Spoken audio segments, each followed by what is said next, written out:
Tu n'iras pas au ciel parce que tu as accouché et bien éduqué des enfants.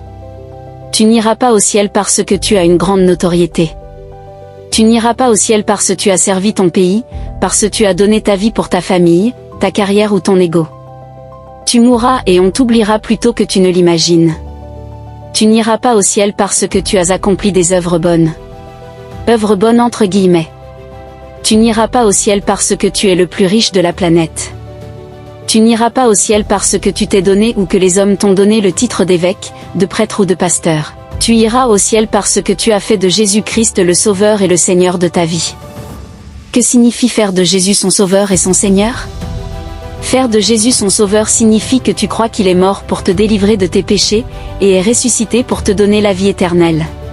Faire de Jésus le Seigneur de ta vie signifie qu'il est désormais ton autorité suprême, qu'il a tous les droits sur ta personne, qu'il dispose de toi comme sa propriété privée, que tu lui appartiens exclusivement, que tu lui es totalement soumis. Que tu dépends de lui, que tu te laisses guider par lui, c'est-à-dire par son Saint-Esprit et sa parole. Que tes décisions sont désormais influencées par lui, c'est-à-dire par sa parole. Que tu ne fais rien sans consulter son avis. L'avis de Dieu, c'est sa parole. C'est pourquoi nous devons la méditer jour et nuit. Jésus le Seigneur de ta vie signifie que tu décides volontairement, sincèrement et de tout cœur de te soumettre totalement à lui. Et c'est à la suite de cet engagement de ta part que pour sceller cette nouvelle alliance, le Seigneur envoie son Saint-Esprit habiter définitivement et permanemment dans ton esprit.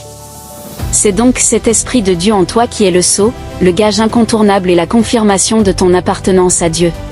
C'est ce Saint-Esprit dans ton esprit qui te confère l'immortalité et l'éternité. En effet, l'Esprit de Dieu, c'est Dieu lui-même. Dieu lui-même qui est l'éternité et l'immortalité. Lui en toi te communique donc cette éternité.